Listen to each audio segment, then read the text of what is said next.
Sayın Hajiyev hoş geldiniz. İstanbul'a hoş geldiniz. Öncelikle geçen ay Bakü'deydik.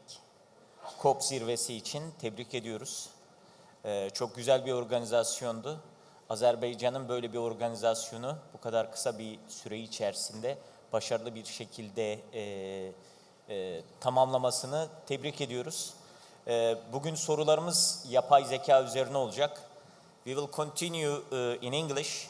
So let me start, Mr. Hajiyev. My first question is, what is Azerbaijan's long-term vision for integrating artificial intelligence into its public and economic sectors? İlk önce teşekkür ederim ve bir kelime kardeş Türkiye'den olan kardeşlerimizi salamlayırım ve bütün kardeşlerimize ve bacılarımıza buradan Azerbaycan'dan salamlarımızı verin. Ve her zaman güzel İstanbul'da olmak, kardeş Türkiye'de olmak ayrıca bir onur ve gurur konusu. Ve aynı zamanda da ben kardeş Türkiye'nin ve İletişim Başkanlığı'na tebrik etmek isterdim bu başarılı konferans için. Ve bugünleri kardeş Türkiye'de yapay zeka konularının ve Stratcom gibi konuların müzakere edildiği, tezkere edildiği çok önemli mantıkalardan biri.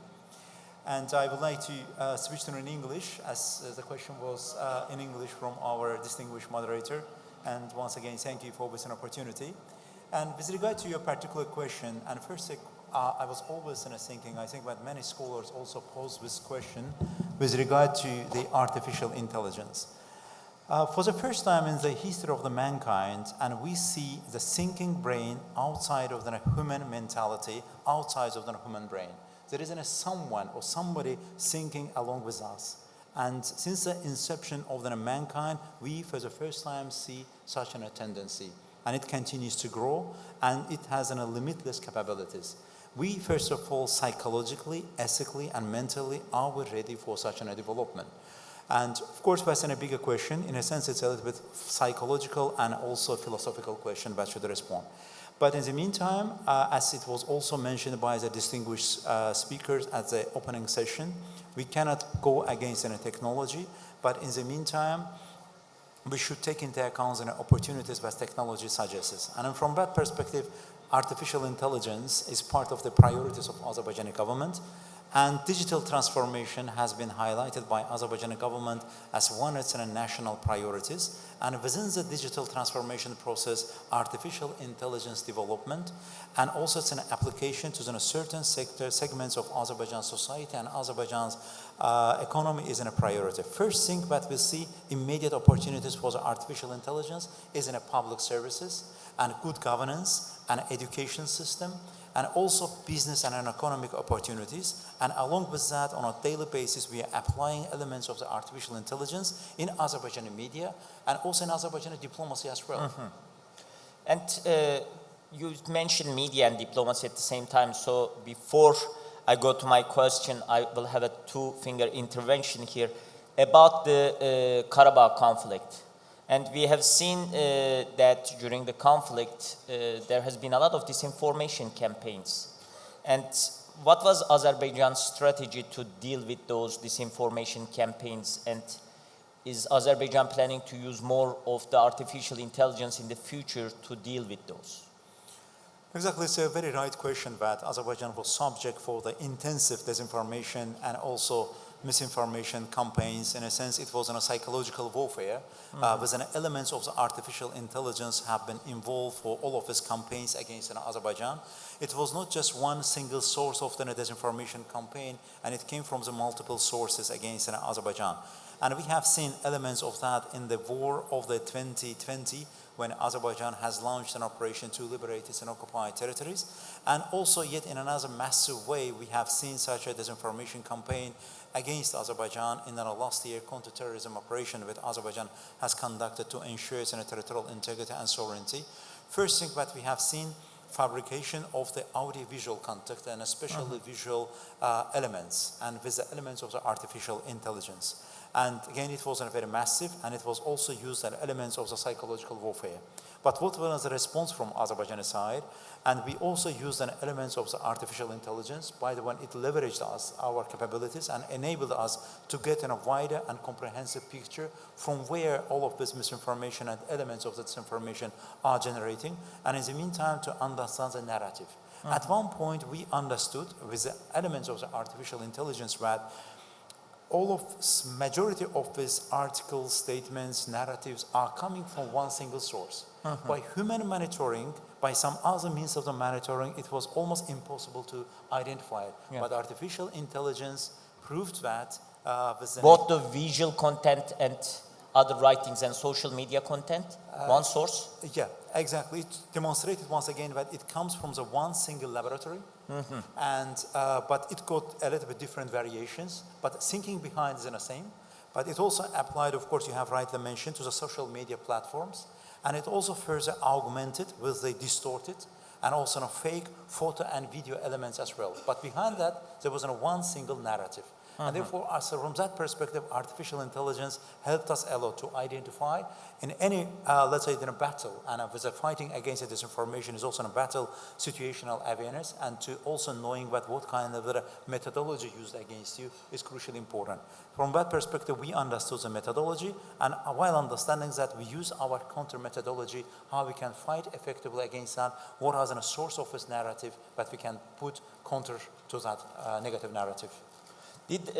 After the war, does this disinformation campaign continues today? Because we are in the process of a lasting peace agreement with Armenia. And does it continue? Does it continue in the same extent and intensity? And does Azerbaijan still continues to fight against them? Unfortunately, it's also the case that we see with an element of the information warfare and also massive disinformation campaign continues to be the case against Azerbaijan. And we have raised also this issue with an Armenian side that war is over between Armenia and Azerbaijan, and two sides are working on the peace treaty. And therefore, once we are working on that, Azerbaijan is also doing a lot to transform entire region of the South Caucasus for peace and cooperation and inclusivity. Such actions must be stopped as well. And we have, through different channels, delivered this message to our Armenian counterparts that along with the peace treaty discussions, we should also stop such disinformation attacks against Azerbaijan. But unfortunately, it's in a case. Particularly, we have seen further aggravation all of these campaigns against Azerbaijan during the COP29. And it has been further aligned with all of its climate action-related propaganda campaigns against Azerbaijan, and it was also further augmented by the Armenian side. And what we have seen again, that Armenian government was involved over there. Therefore, we told to Armenian side that let's work on the peace agenda, let's work to advancing regional cooperation and platform instead of working for such disinformation campaigns as such, that's completely counterproductive and not useful. But COP29 propaganda and climate-related propaganda is another issue. Really, Azerbaijan has this unique expertise and knowledge we can be shared with everybody. But again, unfortunately, that Azerbaijan is touching such an important event. We are talking about the green transformation and then climate action. It was not an easy process because in the case of the other countries, they normally have 2 years for the preparation. Azerbaijan had less than 8 months for the preparation for the COP, but along with all difficult preparatory works, we were dealing with the massive disinformation against Azerbaijan. We were challenged saying that Azerbaijan is a fossil fuel exporter country, and in a sense it has been decorated in a negative way. And we are not hiding that Azerbaijan is a fossil fuel exporting country. But having the fossil fuel exporter, but in the meantime advancing the climate agenda, once again speaks for Azerbaijan's courage. How we are valuing that climate change and also green transformation and green transition processes.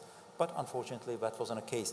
But if you allow me that couple of highlights with regard to that, sometimes there is such a narrative that Western communities are subject to the disinformation by some others. Okay, could be.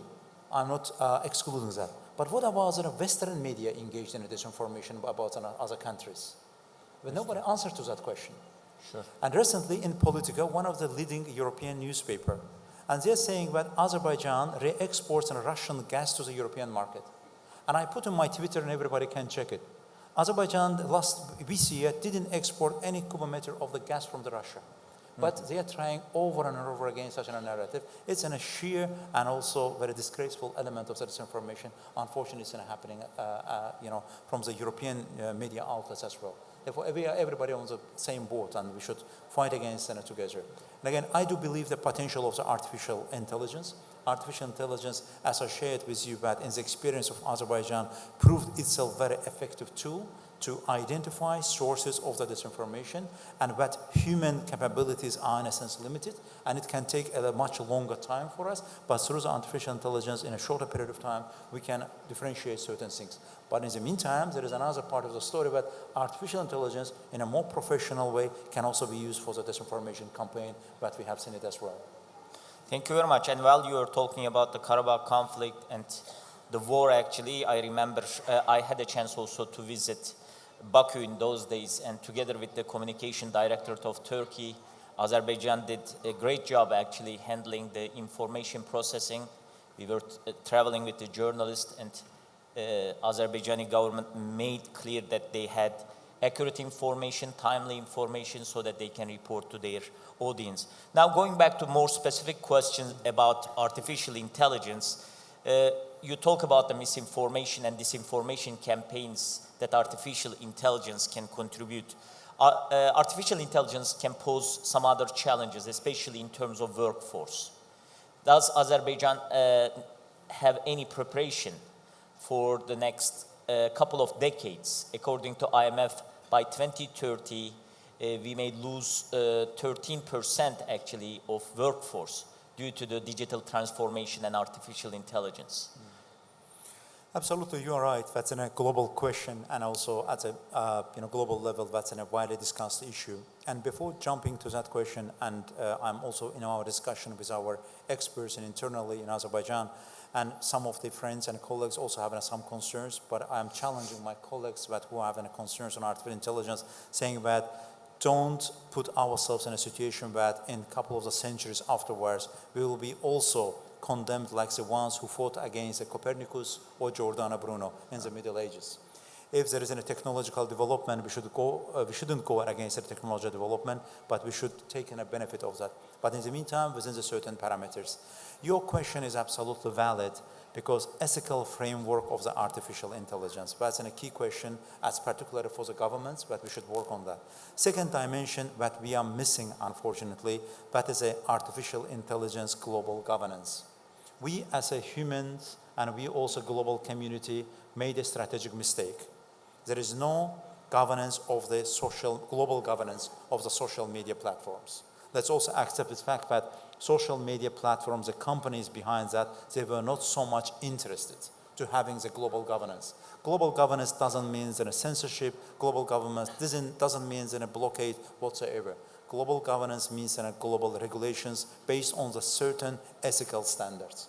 Unfortunately, that's not the case with regards to the social platforms, and therefore we are facing anarchy, complete anarchy, in a sense, elements of the huge manipulations in the social media platforms and social media sphere in general, along with a positive component. And the same challenge probably we will face with an artificial intelligence. And now, sooner than later, I think that global community, we should come together, seriously think about the artificial intelligence governance, or including the legislative and international law-based regulation mechanisms with regard to artificial intelligence. Again, ethical boundaries is crucially important, and also boundaries in a sense that what is an ultimate end of the development of artificial intelligence. And you have highlighted one sphere, that's in a labor force. It's going to affect whether we like it or not. Yes, there is a counter argument that it will also transform the labor market, in a sense creating a new openings for the job openings and so on. But it's a big question to answer. But as regard for Azerbaijan, we indeed seriously considering that option. But in the meantime, putting additional emphasis on development of the artificial intelligence as part of the digital transformation concept of Azerbaijan. As I already mentioned, that 4 and 5 key strategic spheres that we have identified that we can get immediate results. One of them is in a good governance, public services, and education segment in Azerbaijan. But for that, we are building also infrastructure. For the artificial intelligence development, you need a very well-established infrastructure, including the clouding and big data centers as well. And artificial intelligence, nevertheless, is in itself is an important project, but again, it comes from still at this stage. I don't know what will be in the future, but it comes from the human brain. And we are also building the digital talents as well, and emphasizing and also education and training of the young generation. But again, keeping in mind that how it will affect labor market in Azerbaijan, but it's a global problem. Thank you very much. And my final question is about international cooperation. You just mentioned that there should be a international regulation about the ethical standards of artificial intelligence. What kind of regional cooperation or international cooperation Azerbaijan likely to lead or contribute in artificial intelligence about the region, in the region and around the world? Azerbaijan is representing developing countries and global south, and I think that there is also, we shouldn't allow, as representing global south, yet another digital divide and digital gap between the countries and between the world.